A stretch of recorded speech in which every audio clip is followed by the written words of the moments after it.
In the distant future, humankind has achieved a remarkable level of technological advancement, enabling them to venture deep into the far reaches of space and establish colonies on many alien planets. However, not all these worlds have been kind to the humans who have settled there, and one such planet stands out as a haunting reminder of the dangers of space exploration. The planet is home to a small boy and his grandfather, who has undergone a radical transformation, merging his human consciousness with a mechanical body. Despite the hardships of dwelling on a planet that has endured immense destruction, the grandfather perseveres in safeguarding his grandson and instilling in him the significance of forming bonds and mastering survival techniques in such severe and merciless surroundings. Before we begin, follow if you want to zap into the latest anime trends and hit the subscribe button so you never miss any update from us. At the beginning of the story, the main character, Shiki, witnesses a shooting star shooting across the sky. The Demon King, a robot, emphasizes the importance of friends to Shiki and informs him about Mother, a supernatural entity believed to grant wishes to those who find her. From that day on, Shiki desires to make many friends. Years later, a girl named Rebecca and her cat, Happy, visit the Granbell Kingdom to promote her Aneco channel. The robots greet them as their first visitors in over a century. Shiki meets Rebecca, who surprises him by being human. He requests her friendship, but his awkward demeanor pushes her away. Shiki persists and introduces Rebecca and Happy to the robots as his friends. Shiki reveals that the robots have been acting strangely and he has been working tirelessly to fix them. A hunting robot informs Lord Castle about Rebecca's arrival. While Shiki is sleeping, Rebecca asks the robots for permission to cut his hair, and they agree. That night, Lord Castle puts his plan into motion. When Shiki awakens, he discovers that his hair has been cut short. He rushes to find Rebecca and discovers her and Happy bound to a stake. He attempts to free them, but Lord Castle intervenes. Lord Castle intends to use Rebecca's ship to flee Granbell. He blames humans for abandoning the robots after years of neglect, but Shiki pledges to repair them.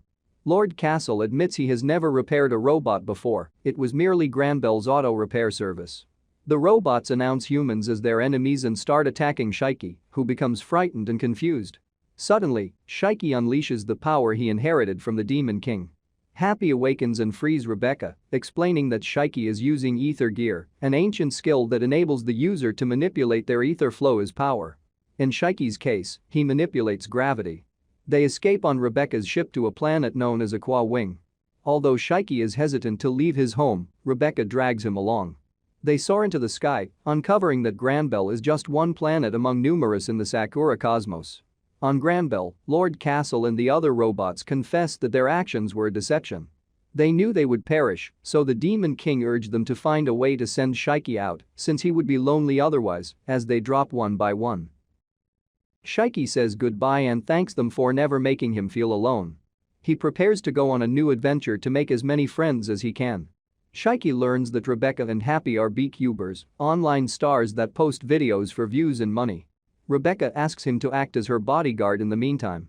They soon land on the planet Blue Garden, where Shiki can register as an adventurer. Shiki is culture shocked by the tall skyscrapers and populated streets.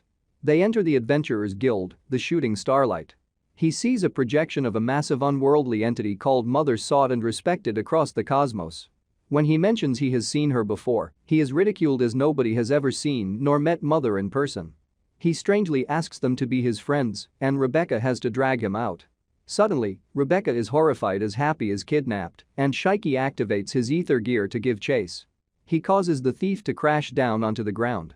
The thief emerges from the rubble, shooting a gun and forcing the crowd to disperse. He shows Happy to his gang leader, calling him a cat from the planet Exceed. The gang leader remarks that Happy will fetch a hefty price. Rebecca appears and demands Happy be returned to her. The gang leader starts firing a chain gun, and in the chaos, Happy escapes. Rebecca has him transform into a pair of pistols that fire ether energy powerful enough to knock someone out. She and Shiki work together to take out the entire gang. In a flashback, Rebecca stumbles upon Happy when he was a kitten. Because they were both lonely, they decided to stick together, but a tragic car accident almost killed Happy. He was forced to undergo strenuous surgery and was reborn as a robot in deep space. Meanwhile, a space pirate known as Elsie catches wind of Shiki's escape from Granbell. Shiki and his party arrive at the Shooting Starlight Guild on the planet Blue Garden to register him as an adventurer. However, upon arrival, the other members start to heckle him. Clarice, the guild's receptionist, greets them.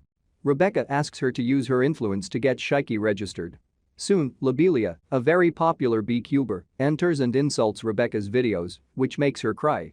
In response, an angry Shiki uses his gravity powers to reverse Lobelia. Rebecca drags him away to avoid causing more trouble. At a restaurant, Rebecca gives Shiki his adventure card, which lists his name as Shiki Granbell after his home planet. They overhear two patrons discussing Lobelia's latest video, which Rebecca grudgingly admits is genuinely interesting. Shiki suggests that they should find Mother, and Rebecca agrees, knowing that it will create a sensation if she makes a video about it. They set out to meet the professor who fixed Happy and can provide them with a ship and crew for their journey beyond the Sakura cosmos.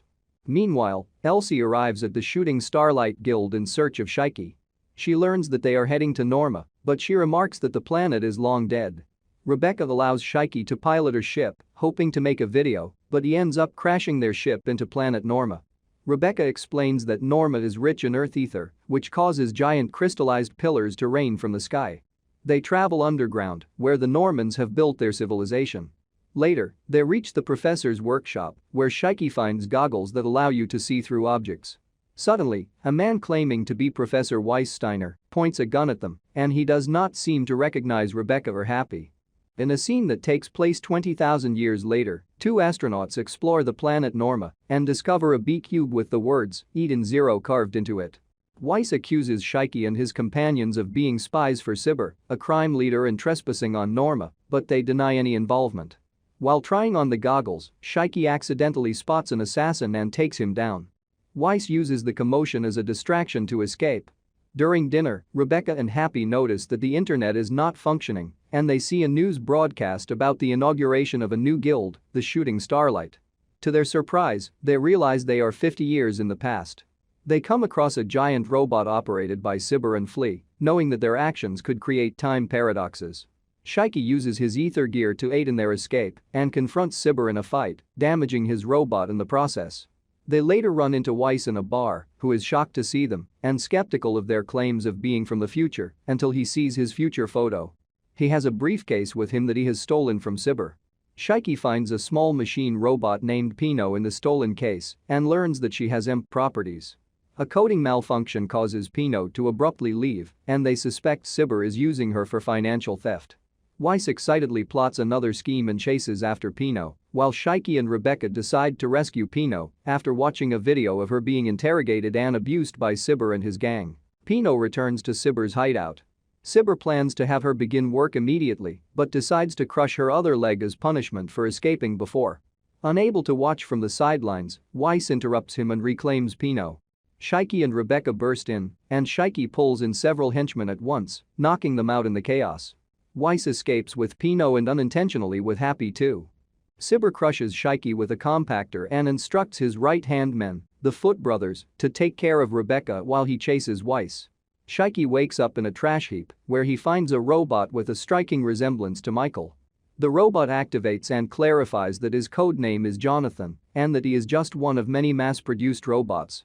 Shiki tries to repair him but remembers Lord Castle's words that he is not a real mechanic.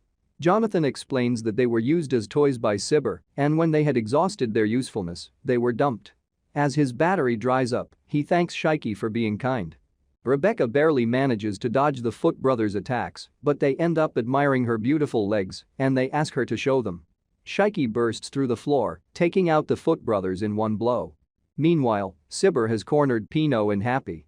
Pino refuses to use her EMP powers as she feels it would be unfair to her android companions in the trash heap.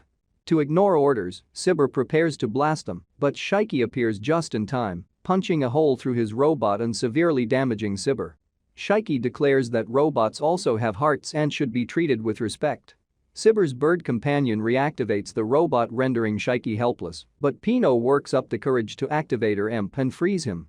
Sibir's arm is destroyed by Weiss while Happy and Rebecca reunite. Pino is touched by Shiki's kindness and that he considers her not just a robot but a friend. Rebecca shares with the group that Sibir and his gang were caught by the police. She then reveals her suspicion that Pino was actually created by Weiss in the future.